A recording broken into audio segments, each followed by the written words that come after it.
What is going on, guys? So today I got kind of a neat episode, a little different than my normal stuff. I'm sorry, I'm just getting over a wicked cold, so you can hear it in my voice, but I'm on the mend. So I picked up a chainsaw recently at our local scrapyard. Somebody had just junked it out, and I kind of like to tinker, you guys know that. So I picked it up, brought it back to the shop, and just started digging into it. I couldn't really see anything wrong with the saw at first, other than the pull cord was messed up. So I started working on it. Well, then I started doing a little bit of research, and I realized that this saw is kind of like something. You know, it's collectible to some people. So I stopped where I was at because I wanted to include you guys in on this process. So let me show you what I got. This is what we got. It was all together when I got it, and it looked just like this. So what the problem is that the pull cord was all the way out, and I couldn't get it to recoil. I sprayed some stuff in it, so now I've started to take the recoil apart to fix it. So that's where we're at. I don't know if it runs. I'm thinking that it does, but I'm not sure. So what this is, it's a Poulan 306A saw. Now, from what I understand from doing my research, and I'm not a chainsaw geek, many of you guys who know more about this or in the trade might be able to tell me more, but from what I understand, that this saw was made in maybe the late 60s, and it sounded like it was discontinued maybe around the 80s. So this is a fairly old saw, and it's supposed to be a quality saw. It's supposed to be a decent saw. Now, not only that, but this is also apparently the saw that was used in the Texas Chainsaw Massacre movie. Now, the folks that are into that movie, you know, they'll jewel these things all up. They'll make the bar look the same, and they'll try to simulate the scratches and all that. You know, if that's what you're into, that's awesome for you. That's not what I'm into, but that movie I did grow up with. That's kind of like my era. But yeah, so that's where we're at. We're going to try to get this thing running. So the first order of business is, so I pulled the, let me see here, hold on. I pulled this juliper off, okay? I used the gear puller. I pulled this off. I've just removed the air cleaner and the side cover. It had no gas in it, so I don't know. That's a good thing. Maybe the carburetor is in good shape. I have no idea. But before I start pulling this over, I got to pull off this little juliper here. See, you can see how it doesn't wind up. You can see it's just kind of doing its own thing there. So maybe the spring's bad. I don't know. I think it could be difficult to get parts for this saw, from what I'm understanding. So we'll just have to be real careful when we take it apart.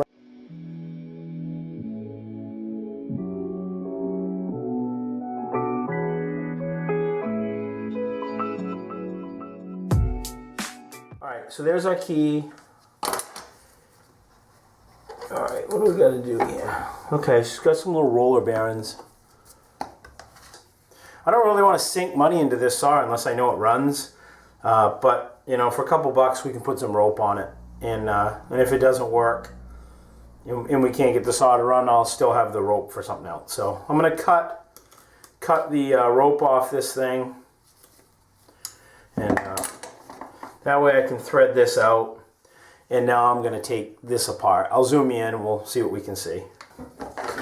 Your guess is as good as mine is what this is going to produce for results, but let's open it up. I mean, the saw looked like it had been taken care of pretty decently, from what I could tell. You know, the gas tank had no gas in it. And I looked into the tank, and it didn't look like it was all sludgy. The gas lines that were in the tank looked decent. They didn't look dry. They were flexible. They didn't look like they were rotted. So my hopes is maybe the person who owned this saw. Oh, and the spark plug was brand new. I pulled the spark plug out. It has never been run with the spark plug that was in it. So that kind of concerns me. Why would you put a new spark plug in a saw? It clearly never started, but it also didn't have gas in it. So it's like they didn't try, or it had gas in it and it all evaporated. I don't know. All right, let's see what happens. Alright, before I get too deep into this, I don't know if this will go on more than one way. Yeah, it will. So we're going to have to put some sort of match mark on this so we don't mess it up. And again, I'm not fixing up this saw because I'm a collector or I want to make money or anything like that. I don't care. So, you know, if I put marks on this thing, it's not going to detract in the value from me. That's not why I'm doing this. You know, I'll probably use this saw. I mean, if it works, I'm going to use it. I have a saw, but yeah. What color is that? That's weird. It's like pink. I don't know. Whatever. All right, so that'll just line up when I take that cover off. We'll get it back in the same place. Because it will, I don't know if it matters, but it will line up in different areas. I'm sure there's a spring in here somewhere.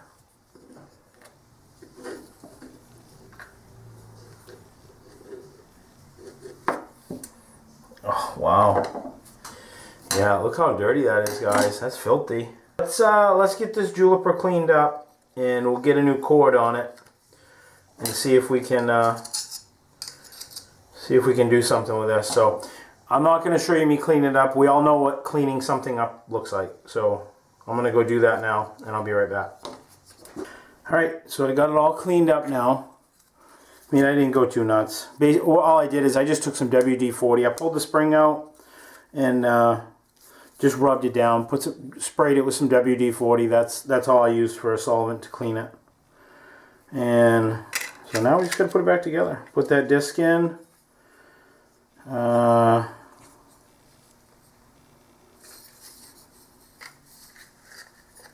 Pre-tension. I'm going to pre-tension a little bit. Actually, let's put the handle on it.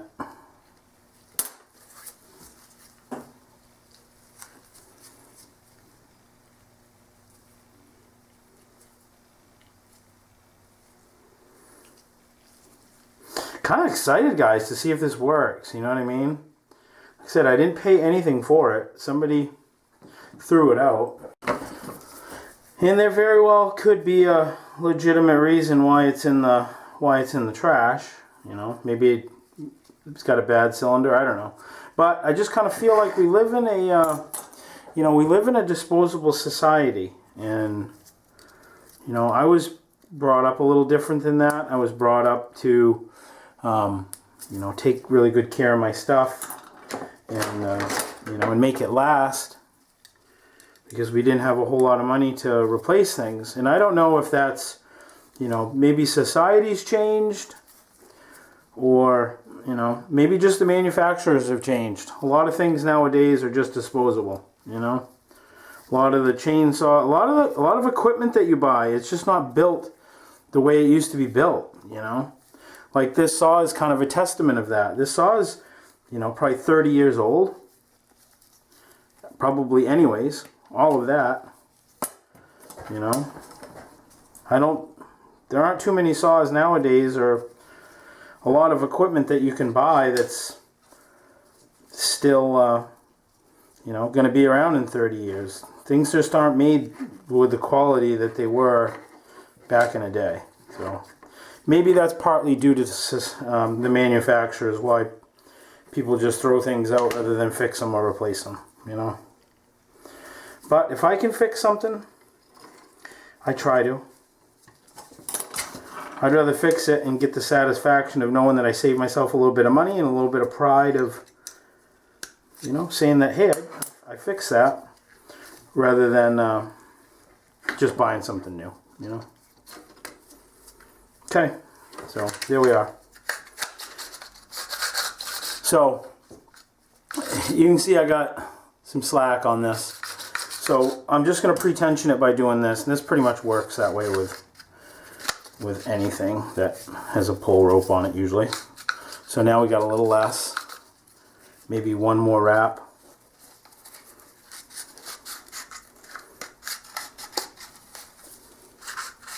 There.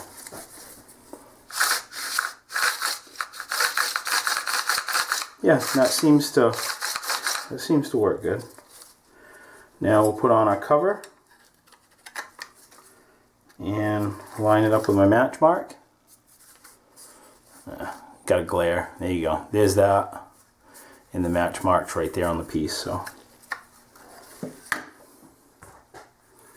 I like to use magnetic trays. They're cheap. I get them from Harbor Freight. That way you're not chasing your parts all around.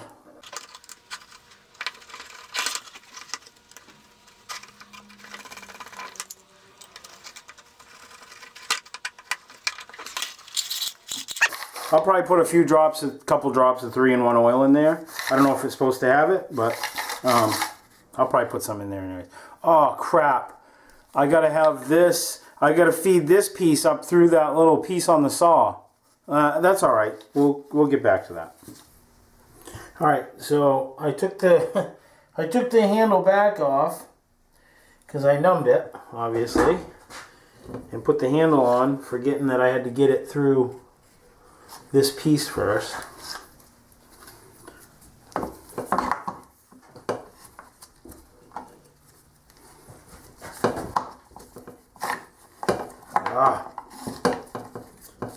Sucks when you got fat fingers.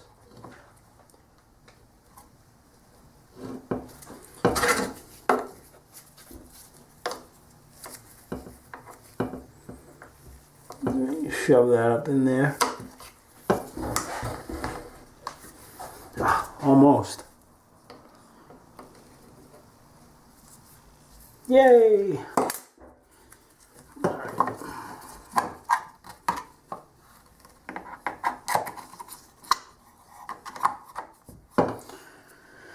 Alright, let's get this handle back on here before we lose the whole mess up back into the recoil.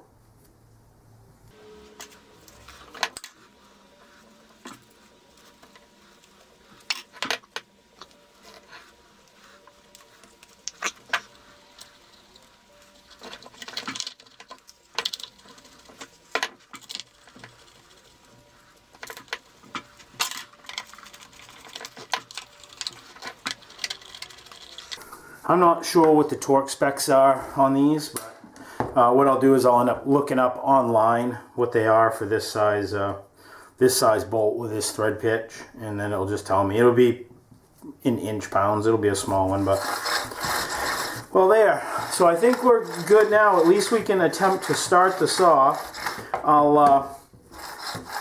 Yeah, that's working really good now. Before it wouldn't even retract. That's super smooth, and I just put a little bit of 3-in-1 oil in there. So let's get the flywheel back on it. We'll throw some fuel in it, and we'll give her a go.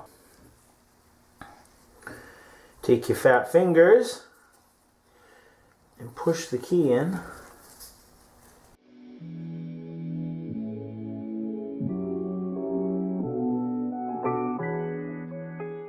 So what we're going to do, let's bring this juleper outdoors. We'll throw some fresh mixed gas in it, and we'll pull her over and see what it does. If it doesn't start that way, maybe we'll shoot some directly into the carb and see what that does. I have a feeling this thing's going to run. It's got a lot of compression. I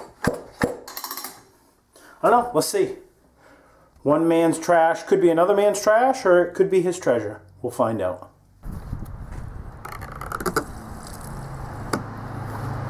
Put a little bit of fuel in it.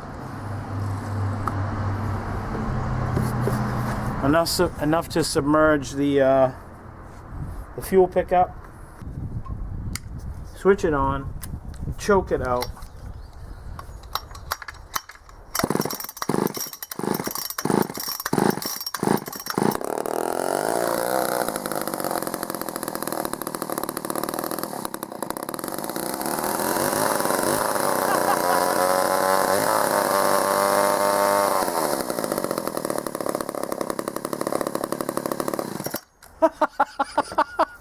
Oh my God, guys, that is awesome.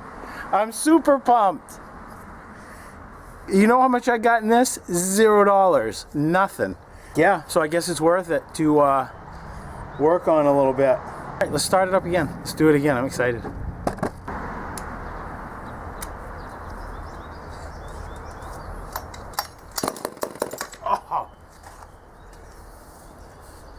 shit. Look. Pulled the starter cord rope off it. That's okay. We know that the thing runs, and it actually sounds like it runs pretty good. So let's bring it back down to the shop, clean it up a little bit. I'll figure out what I did wrong here, because that's not going to work. I think we got something here. Alright, so it's going to be really hard to see. You're just going to probably have to take my word for it. But there's, inside this disc, there's like a little hole that I need to thread this rope through. And it looked like it had some sort of pin in there from before, holding it in. And apparently I didn't get the pin in right. So what I'm going to do is shove it through. And if it's big enough, I'm going to try just putting a small knot in it, just to hold it from pulling itself through. I think that should work okay. Yeah, I think that's going to work. So let's get it back together and try it. And let's get the cover on it. I would probably put, when we're all said and done, I'd probably put a drop of blue Loctite on those, on the screws, just because I wouldn't want them to back off. But I don't know if at this point that's necessary to do that.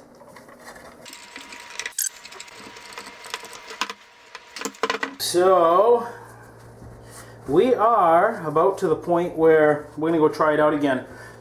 Get it running for a little bit longer and see how it runs and make sure that the bar is getting oil. Here's the filter. I blew it out just with some compressed air. Wiped it down. It looks fine. From what I understand, these are obsolete. You can't get these anymore, so I'm glad it's there. Now, here's the original cover. Now, inside there, see what that says? 1 pint to 1 gallon of gas. Well, that's a lot. That's 16 to 1, and I got thinking about that, and I'm not doing that. Just to be generous, I'm going to, I've mixed it 32 to 1. Holy.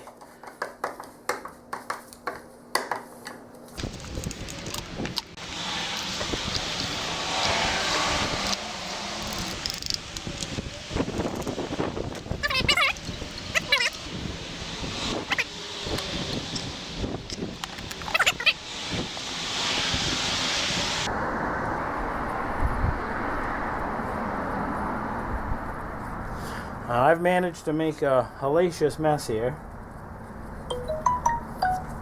I'll get it. Alright, let's clean this up.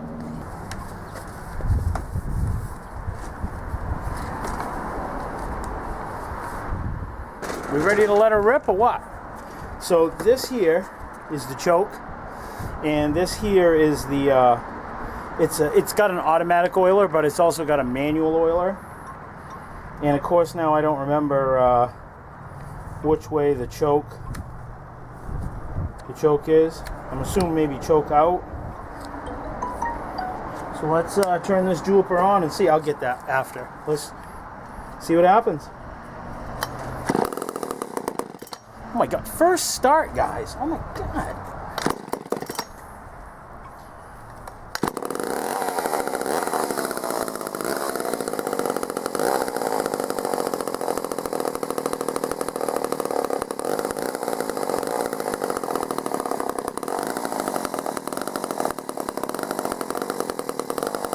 Warm up a little bit.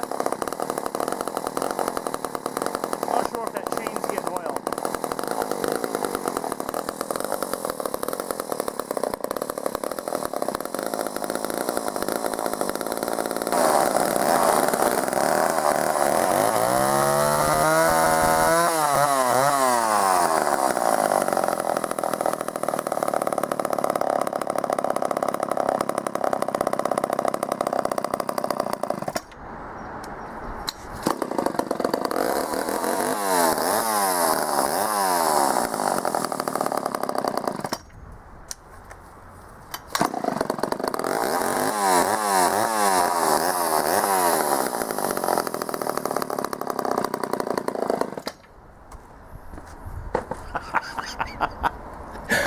my god, that's awesome. I'm so pumped. I love it. Alright guys, here we go. I'm going to just try to cut. I haven't even sharpened the chain. This is the chain just as I found it. I'm out here in sneakers and sweatpants, so try to be easy on me. I'm just giving it a quick whirl here.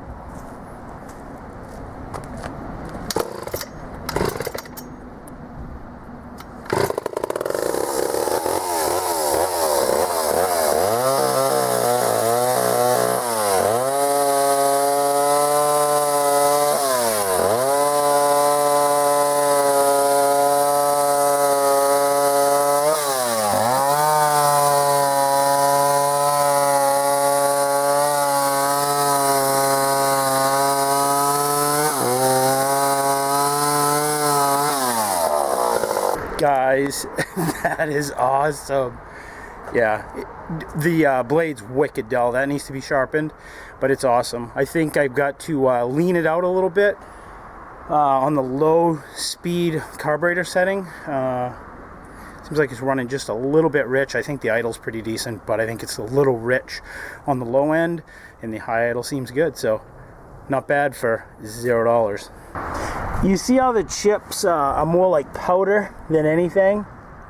That's because it's dull. If it's sharp, you should get pieces coming off it that are about the size of the teeth of the saw. You know what I mean? More like chips than powder. It's dull, but and the oiler is working too. So what do you think of that, guys? Is that awesome or what? I literally picked that saw off the dump. It was literally just sitting there. It was all together. But I literally pulled it off the dump, brought it home, went through it, worked on it a little bit, and I got a useful saw. It's awesome. I mean, it's such a good, rewarding feeling when you do something like this, because like I said earlier, we live in a disposable society. People just throw away their stuff, you know, and they buy new. I don't know what the issue with this was. My guess is that, I don't know.